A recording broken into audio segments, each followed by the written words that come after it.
CWC ಸದಸ್ಯರನ್ನು ಮಾಡಿದ್ದಾರೆ. ಅದಕ್ಕೂ ಕೂಡ ನಾನು ಧನ್ಯವಾದಗಳನ್ನು ಹೇಳ್ತೇನೆ. ಸರಿ, ಗೃಹ ಸಚಿವರಾಗಿ ಅವರು ರಾಷ್ಟ್ರ ರಾಜಕಾರಣದಲ್ಲೇ ಮುಂದುವರಿತಾರೆ ಸರ್ ಅಥವಾ ರಾಜ್ಯ ರಾಜಕಾರಣದಲ್ಲಿ ಸಕ್ರಿಯವಾಗಿರ್ತಾರೆ? ಅಲ್ಲ, ಅದನ್ನು ಅವರಿಗೆ ಕೇಳಬೇಕು. ಸರ್, ಗೃಹ ಸಚಿವರಾಗಿ ಯಶಸ್ವಿಯಾಗಿ ಖಾತೆ ನಿರ್ವಹಿಸಿದ್ರಿ. ಈಗ ಮುಂದೆ ಗೃಹ ಪರಮೇಶ್ವರ್ ಖಾತೆ ಕೊಡ್ತಾರೆ ಅಂತ ನನಗಿನ್ನೂ ಗೊತ್ತಿಲ್ಲ. ಯಾವ ಖಾತೆ ಕೊಟ್ಟರು ಕೆಲಸ ಮಾಡ್ತೀನಿ. ಮುಂದುವರಿತಾರೆ ಸರ್ ಗೃಹ ಖಾತೆ? ಯಾವ ಖಾತೆ ಕೊಟ್ಟರು ಮುಂದುವರೆದ್ರೆ ಅದರಲ್ಲೇ ಕೆಲಸ ಮಾಡ್ತೀನಿ. ಜನರ ಸೇವೆ ಮಾಡೋದಕ್ಕೆ ಸಹಜವಾಗಿ ಜನರ ಬಳಿ ಹೋಗುವಂಥ ಖಾತೆ ಕೇಳ್ತಾರೆ. ಆ ಖಾತೆಯಲ್ಲಿ ಕೆಲಸ ಮಾಡ್ತೀನಿ. Thank you sir. ಸರ್ ಒಂದು ನಿಮಿಷ.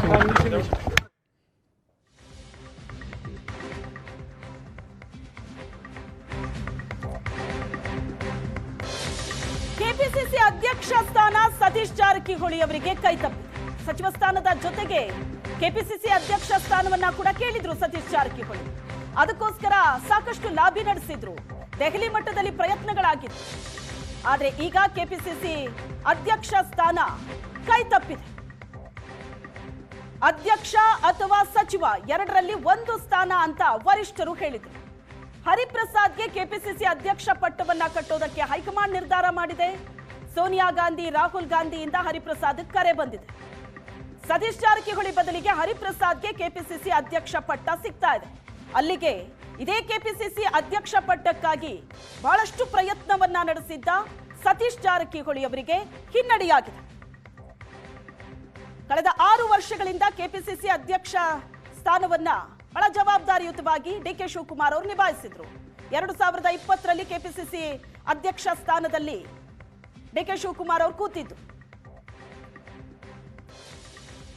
ಅದಾದ ನಂತರ ಸಾಕಷ್ಟು ಸವಾಲುಗಳನ್ನ ಸ್ವೀಕರಿಸಿದ್ರು. ಪಕ್ಷವನ್ನ ತಳಮಟ್ಟದಿಂದ ಸಂಘಟನೆ ಮಾಡಿದ್ದು.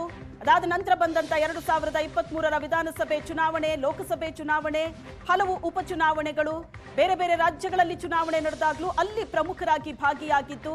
ಇವೆಲ್ಲವೂ ಡಿಕೆ ಶಿವಕುಮಾರ್ ಅವರು ಕೆಪಿಸಿಸಿ ಅಧ್ಯಕ್ಷರಾಗಿ ಮಾಡಿದಂತಹ ಸಾಧನೆ. ಆದ್ರೆ ಈಗ ಅದನ್ನ ಮುಂದುವರಿಸಿಕೊಂಡು ಹೋಗುವಂತಹ ಜವಾಬ್ದಾರಿ ಇದೆ. ಈ ಬಗ್ಗೆ ಹೆಚ್ಚಿನ ಡೀಟೇಲ್ಸ್ ಅನ್ನ ಕೊಡ್ತಾರೆ ರಾಜಕೀಯ ವಿಶ್ಲೇಷಕರಾದ ಪ್ರಶಾಂತ್ ನಾತು ಇದ್ದಾರೆ ನೇರ ಸಂಪರ್ಕದಲ್ಲಿ. ಪ್ರಶಾಂತ್, ಕೆಪಿಸಿಸಿ ಅಧ್ಯಕ್ಷ ಸ್ಥಾನಕ್ಕೆ ಬಹಳ ಹಿಂದಿನಿಂದಲೂ ಸತೀಶ್ ಜಾರಕಿಹೊಳಿ ಅವರು ಪ್ರಯತ್ನ ಪಡ್ತಲೇ ಬಂದಿದ್ರು. ಆದ್ರೆ ಈಗ ಬಿಕೆ ಹರಿಪ್ರಸಾದ್ಗೆ ಕೆಪಿಸಿಸಿ ಅಧ್ಯಕ್ಷ ಪಟ್ಟ ಸಿಕ್ಕಿರೋದ್ರಿಂದ ಹೈಕಮಾಂಡ್ ನ ಲೆಕ್ಕಾಚಾರ ಏನು? ಸತೀಶ್ ಜಾರಕಿಹೊಳಿ ಅವರು ಎಲ್ಲಿ ಹಾಗಾದ್ರೆ ಎಡವಿದ್ರು ಅಂತ? ಯಾಕಂದ್ರೆ ಒಂದು ಬಣ ಇದಕ್ಕೆ ವಿರೋಧ ವ್ಯಕ್ತಪಡಿಸ್ತಾ ಇತ್ತು ಸತೀಶ್ ಜಾರಕಿಹೊಳಿ ಅವರಿಗೆ. ಶ್ರೋತಾ, ಸತೀಶ್ ಜಾರಕಿಹೊಳಿ ಕೆಪಿಸಿಸಿ ಅಧ್ಯಕ್ಷರಾಗ್ತಕ್ಕಂಥ ಕನಸನ್ನು ಕೂಡ ಕಾಣ್ತಾ ಇದ್ರು, ಹೈಕಮಾಂಡ್ಗೂ ಕೂಡ ಹೇಳ್ತಾ ಇದ್ರು. ಆದರೆ ಯಾವಾಗ ಡಿ ಕೆ ಶಿವಕುಮಾರ್ ಮುಖ್ಯಮಂತ್ರಿ ಆಗುವ ಒಂದು ನಿರ್ಧಾರವನ್ನು ಹೈಕಮಾಂಡ್ ತೆಗೆದುಕೊಳ್ತು, ಹೈಕಮಾಂಡ್ ಒಂದು ಮಾತನ್ನು ರಾಜ್ಯದ ನಾಯಕರಿಗೆ ಸ್ಪಷ್ಟಪಡಿಸಿತ್ತು. ಒಬ್ಬ ವ್ಯಕ್ತಿ ಒಂದು ಹುದ್ದೆ, 2 ಹುದ್ದೆಯ ಪ್ರಶ್ನೆಯೇ ಇಲ್ಲ. ಹಿಂದೆ ಡಿ ಕೆ ಶಿವಕುಮಾರ್ಗೆ ಒಂದು ಅನಿವಾರ್ಯ ಪರಿಸ್ಥಿತಿಯಲ್ಲಿ ನಾವು ಕೆಪಿಸಿಸಿ ಅಧ್ಯಕ್ಷ ಜೊತೆಗೆ ಉಪಮುಖ್ಯಮಂತ್ರಿ ಸ್ಥಾನವನ್ನು ಕೊಟ್ಟಿದ್ವಿ. ಹೀಗಾಗಿ ಈಗ ಅದನ್ನು ಕೊಡ್ಲಿಕ್ಕೆ ಸಾಧ್ಯ ಇಲ್ಲ ಅಂತಕ್ಕಂಥದ್ದನ್ನು ಹೈಕಮಾಂಡ್ ಸ್ಪಷ್ಟಪಡಿಸಿದಾಗ ಸತೀಶ್ ಜಾರಕಿಹೊಳಿ ಮಂತ್ರಿ ಸ್ಥಾನವನ್ನು ಆಪ್ಟ್ ಮಾಡಿಕೊಂಡ್ರು. ಯಾಕಂದರೆ ಸತೀಶ್ ಜಾರಕಿಹೊಳಿ ಮಂತ್ರಿ ಆಗದೇ ಇದ್ದರೆ ಅಲ್ಲಿ ಲಕ್ಷ್ಮೀ ಹೆಬ್ಬಾಳ್ಕರ್ ಮತ್ತು ಲಕ್ಷ್ಮಣ್ ಸವದಿ ಇಬ್ಬರೂ ಕೂಡ ಮಂತ್ರಿ ಆಗ್ತಾರೆ. ಆ ಸಂದರ್ಭದಲ್ಲಿ ಜಿಲ್ಲಾ ಉಸ್ತುವಾರಿ ಸಚಿವ ಸ್ಥಾನ ತಪ್ಪಿದರೆ ನನಗೆ ಬೆಳಗಾವಿ ರಾಜಕಾರಣದಲ್ಲಿ ಕಷ್ಟ ಆಗುತ್ತೆ ಅನ್ನೋದು ಸತೀಶ್ ಜಾರಕಿಹೊಳಿ ವಾದ. ಆ ಕಾರಣದಿಂದ ಅವರು ಹೇಳ್ತಾ ಇದ್ರು, ಕೆಪಿಸಿಸಿ ಅಧ್ಯಕ್ಷ ಜೊತೆಗೆ ಮಂತ್ರಿ ಸ್ಥಾನವನ್ನು ಕೊಟ್ಟರೆ ಮಾತ್ರ ನಾನು ಕೆಪಿಸಿಸಿ ಅಧ್ಯಕ್ಷ ಸ್ಥಾನವನ್ನು ನಿಭಾಯಿಸ್ತೀನಿ. ಹೀಗಾಗಿ ಸತೀಶ್ ಜಾರಕಿಹೊಳಿ ಹೆಸರು ಹಿಂದಕ್ಕೆ ಹೋಯಿತು. ಜಿ ಪರಮೇಶ್ವರ್ ಹೆಸರು ಒಮ್ಮೆ ಇತ್ತು, ಸ್ಪೀಕರ್ ಸ್ಥಾನಕ್ಕೆ ಬಂತು. ಕೊನೆಗೆ ಉಪಮುಖ್ಯಮಂತ್ರಿ ಸ್ಥಾನ ಗಿಟ್ಟಿಸಿಕೊಳ್ಳುವಲ್ಲಿ ಪರಮೇಶ್ವರ್ ಯಶಸ್ವಿಯಾಗಿದ್ದಾರೆ. ಹೈಕಮಾಂಡ್ ಒಂದು ಅನುಕಂಪ ಕೂಡ ನಿಶ್ಚಿತವಾಗಿತ್ತು. ಯಾಕಂದರೆ 2013ರಲ್ಲಿ ಮುಖ್ಯಮಂತ್ರಿ ಸ್ಥಾನ ತಪ್ಪಿತು. ಅದಾದ ಮೇಲೆ ಅವ್ರಿಗೆಲ್ಲವೂ ತಪ್ತಾನೆ ಬಂತು. ಹೀಗಾಗಿ ಉಪಮುಖ್ಯಮಂತ್ರಿ ಸ್ಥಾನವನ್ನು ಮತ್ತೊಮ್ಮೆ ಕೊಡ್ತಕ್ಕಂಥ ಒಂದು ಪ್ರಸ್ತಾವನೆಯನ್ನು ಜಿ ಪರಮೇಶ್ವರ್ ಸಿದ್ದರಾಮಯ್ಯನವರ ಮೂಲಕ ಇಟ್ಟಾಗ ಹೈಕಮಾಂಡ್ ಅದನ್ನು ಒಪ್ಕೊಳ್ತು. ಬಿ ಕೆ ಹರಿಪ್ರಸಾದ್ ಮೊದಲಿಂದಲೂ ಕೂಡ ನಾನು ಮಂತ್ರಿ, ಯಾಕಂದರೆ 2004ರಿಂದ 2014ರವರೆಗೆ ಸೋನಿಯಾ ಗಾಂಧಿ ಒಮ್ಮೆ ಹರಿಪ್ರಸಾದ್ರಿಗೆ ಮಂತ್ರಿಯಾಗಿ ಅಂತ ಹೇಳಿದಾಗ ಹರಿಪ್ರಸಾದ್ ಹೇಳಿದರು, ಇಲ್ಲ ನಾನು ಸಂಘಟನೆ ಕೆಲಸ ಕೊಡಿ ಅಂತ. ಹೀಗಾಗಿ ಅವ್ರಿಗೆ ಸಂಘಟನೆಯ ಕೆಲಸದ ರುಚಿ ಜಾಸ್ತಿ.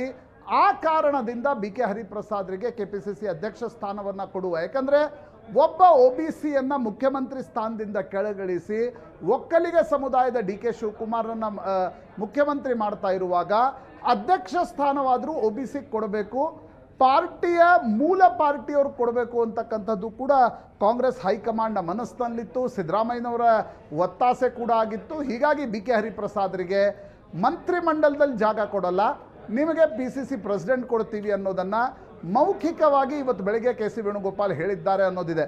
ಬಟ್ ಹರಿಪ್ರಸಾದ್ ಆಪ್ತರು ಕೂಡ ಹೇಳ್ತಿದ್ದಾರೆ ಕೊನೆಯ ಗಳಿಗೆಯಲ್ಲಿ ಏನಾಗುತ್ತೆ ಗೊತ್ತಿಲ್ಲ. ಯಾಕಂದರೆ ಹರಿಪ್ರಸಾದ್ರಿಗೆ ಐದರ್ PCC ಪ್ರೆಸಿಡೆಂಟ್, ಮಂತ್ರಿ ಸ್ಥಾನ ಇಲ್ಲವೇ ರಾಜ್ಯಸಭೆ ಅಂತಕ್ಕಂಥ ಮಾತಿತ್ತು. ರಾಜ್ಯಸಭೆಯೂ ಕೂಡ ಹರಿಪ್ರಸಾದ್ರಿಗೆ ಸಿಗ್ತಾ ಇಲ್ಲ.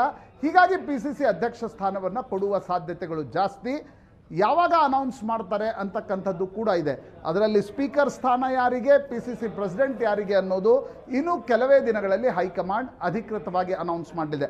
ನನಗನ್ಸುತ್ತೆ 2ನೇ ಪಟ್ಟಿ ಏನು ರಾಜ್ಯಸಭಾ ಚುನಾವಣೆಯ ನಂತರ ಆಗತ್ತೆ, ಆಗ ಎಲ್ಲವೂ ಕೂಡ ಪ್ಯಾಕೇಜ್ನ ರೂಪದಲ್ಲಿ ಬಹಿರಂಗವಾಗಿ ಘೋಷಣೆ ಆಗತ್ತೆ ಅಂತ ಅನ್ಸುತ್ತೆ. ಶ್ವೇತಾ. ಓಕೆ ಪ್ರಶಾಂತ್.